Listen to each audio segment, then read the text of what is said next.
So yo, what's up? My name is John Albert D. Rebancos and welcome to another case review. So now we have here 6 cases from the European countries. Now it is a GDPR case. So for the first case, we have here the British Airways. So what is this case is all about? The British Airways case is about a significant data breach on June 2018 where hackers redirected the airline's website to a fraudulent page compromising the personal data of approximately 500,000 customers. The breach exposed sensitive information such as login credentials, payment card details, and personal details, violating the GDPR regulation. So, what are the facts of the case? The breach occurred due to vulnerability in British Airways website. Hackers suggest personal data, including credit card numbers, CWD codes, expiration dates, and details. Approximately 5,000 customers are affected. The airline reported the breach to the UK Information Commissioner's Office. Next is what are the issues on the case? Lack of robust security measures to protect customer data, failure to detect the address vulnerabilities in the website, inadequate safeguards to prevent unauthorized access. Then, what is the ruling of the court? The UK ICO fined the British Airways to 20,000, 200,000 6.6 million, one of the highest GDPR penalties ever issued. The fine reflected the airline's failure to protect the data adequately. So, what are your takings of and learnings for this case? So, based sa mga sariling opinion ko na lang yung number 5. Based sa case na to, medyo malaki-laki talaga yung ginagastos pag na-breach. Then, kailangan secure pati yung website natin. Kasi nga, kahit redirection lang, medyo kahit hindi mo ma-handle yung database, kunyari, redirection, tapos yung redirection mo, pupunta sa phishing site, nag-enter ka ng details doon, malaki pa rin talaga yung kaso sa mga ganun. Akala ko dito na breach yung database niya, pero hindi naman pala. Nag-redirect lang yung website to a fraudulent page. Pwedeng Docker yung page na yon na kinukuha yung mga data or nag-i-install ng cookies to get the data. Pero ayun, kailangan kailangan secured yung mga websites kahit na walang database para hindi kayo ma-penalty ng ganito kalaki. Then, kailangan din ng tawag dito, security measures to protect the customer data. Tapos, ayun, medyo goodies to kasi nireport kagad nila. I mean, mga 2 months lang ata yun nandito binasa ko. Then, 1 year sila penalty. 2019 sila nagkaroon ng penalty. So, next case is about the Marriott International case involves the massive data breach of exposing personal data over 300 million customers, including passport details, credit card information. The breach originated from the vulnerabilities of the Starwood Metal chain acquired by Marriott. So, ito yung facts ng case. The breach began in 2014 and was discovered in 2018. That was 4 years. Sensitive information includes passport number and payment details was compromised. Over 30 million EU residents were affected. The breach occurred due to inadequate measures inherited during this acquisition of Starwood. Next is, what are the issues of the case? Failure to address inherited security vulnerabilities during the acquisition, inadequate protection of sensitive personal data, prolonged exposure of data due to delayed detection. Then the UK fined Marion at 110 million, 0.3 million for failing to protect the customer data and taking inadequate measures to prevent the breach. So, what are your key takeaways and learnings from this case? First of all, kulang sila sa detection kasi over 4 years na yung tinagal. Then, yung acquisition, yung pag-turnover, hindi yung naging maayos. So, if ever na may business ka and magkakaroon ng turnover, make sure na yung meron kang IT guy na pwedeng magkaroon ng uh, good transaction on the acquisition of the page and others.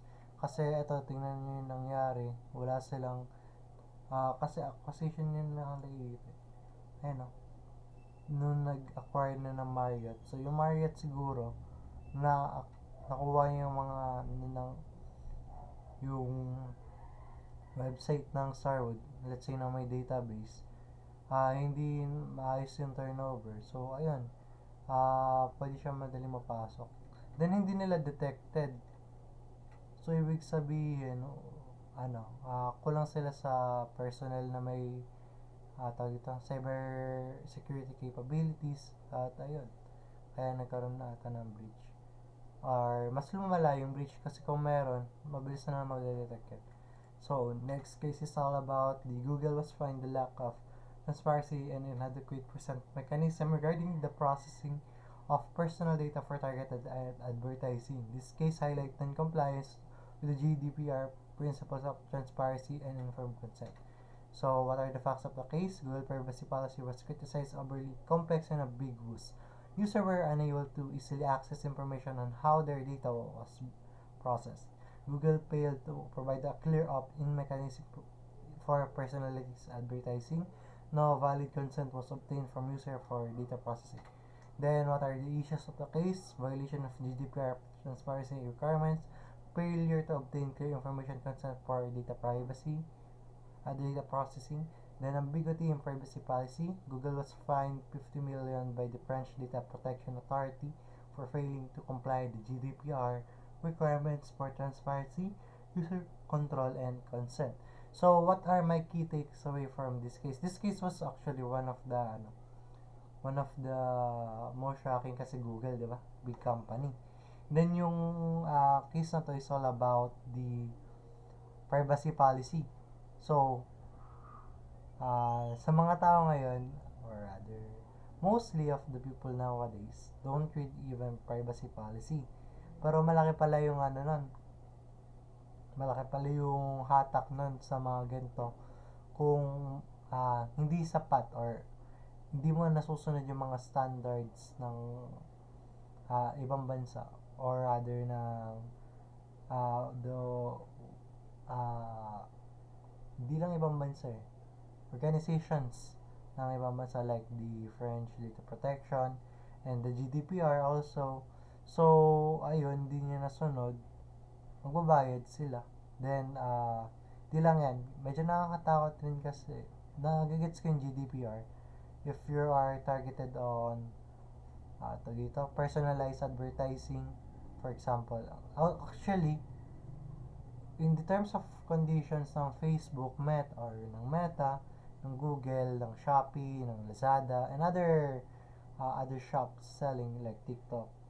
Lahat na nagbebenta is may ganito na personalized advertisement. Siguro nung case na ito, naging benchmark for the application of this privacy policy in other software platform kasi na-normalize na siya ngayon. So, ayun.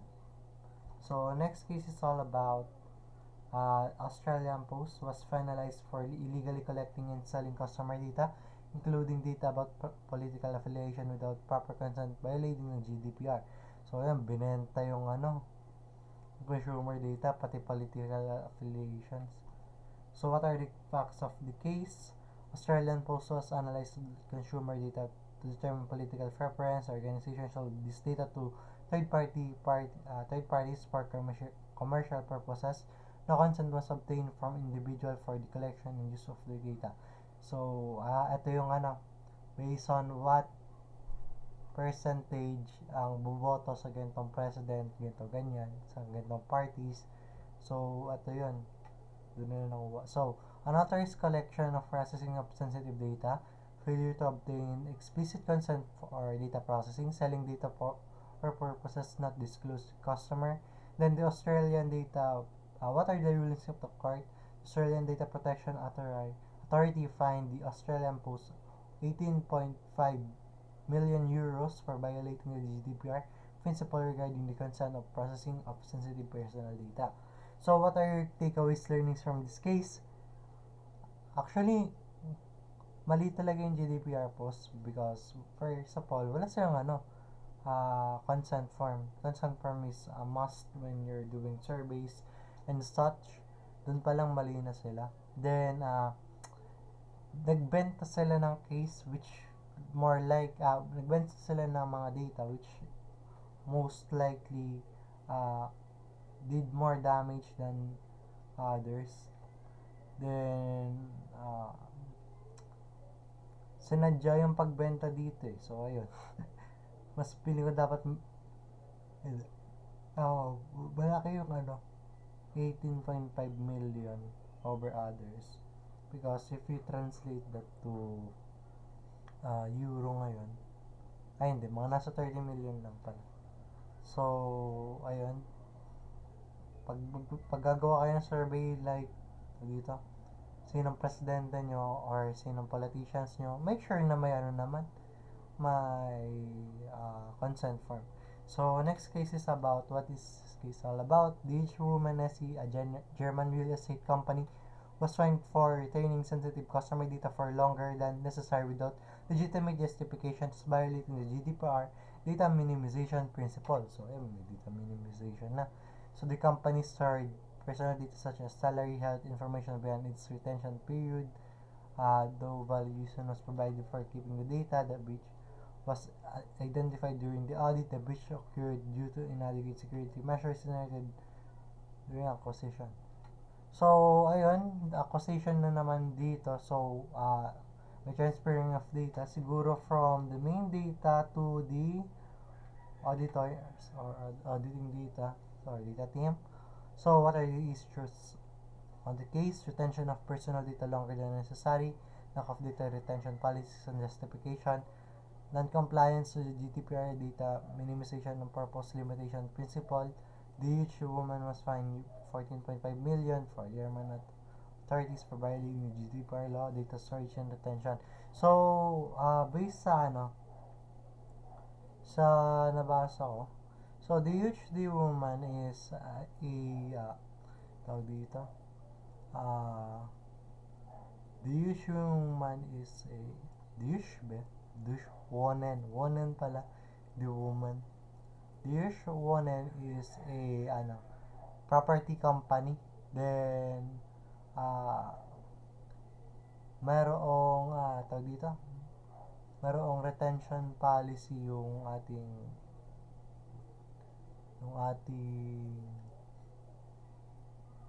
GDPR. So, yung case nila is more likely hindi nila na store na maayos, meaning yung data natin is for example, wala silang data minimization. In database, you can sort that by ID lang yung makikita sa main, then sa ibang storage naka-store. Siguro hindi nila nagawa yung ganun. Then, yung data retention policies and justification. So, tagalan siguro sila ng ganun lang yung data, nakabukang kang nasa isang database. Which is more likely, walang security measures. Pag nakuha yun ng hacker, syempre, compromise lahat ng data nila. Not like if you are storing it by yung tinuro dito ni Sir Nakaraan na yung specific ID lang yung nasa-show, then nakaiwala yung ibang data minimization yung tawag pala doon. So, ayun, makukuha na nila yung ID. So, may main keys pa yung sa more security measures na rin. So, that's my key takeaways on this. If you're handling a business, you must comply on the minimization. So, yun lang. Next case is about the 1&1 Telecom GmbH was fined for inadequate customer authentication measures in its call centers, allowing unauthorized individual to access personal data. So, ito medyo nakakatawa yung case na to. So, the callers could retrieve the customer data by providing minimal information such as name and birth date. No identical authentication measures were placed to verify users' identity. This posed a significant to customer privacy and security. Then, what are the issues of the case? Weak authentication protocols for accessing personal data, failure to implement technical and organizational measures to safeguard the data, compliance with the GDPR requirements for data security. What is the ruling of the court? 1&1 Telecom GmbH was fined 9.5 million by the German authorities for failing to implement adequate data protection measures. So, what are my key takeaways for this case? So, most of all, if you're handling a call center business, make sure that there are proper training. Kasi proper training lang ito. So, weak authentication protocols for accessing personal data. Imagine if you give your name and if others give your name and birth date, they could access your data. I suggest birthday, name, then ID, kung may ID man. Siyempre may ID naman to, which is server provider. ID number ng ng model, hindi, ng billing notice, then ano pa bang third security. For you include address, medyo madali lang rin yun. Wait, what is this business again? Oh, if you are having this one, you should also have tawag dito, di ba meron sa ID ng user. If you're having on a telecom companies, for example, you have a phone number, they could ask what specific SIM number are you using, because I'm sure 1&1 has that SIM, and otherwise like PLDT, you can also ask the modem number. So, ayun lang, kailangan may proper training yung call centers, and actually dapat meron ID or even the billing notice to provide to provide much secure transaction of data. So that's all for my video, and thank you for listening.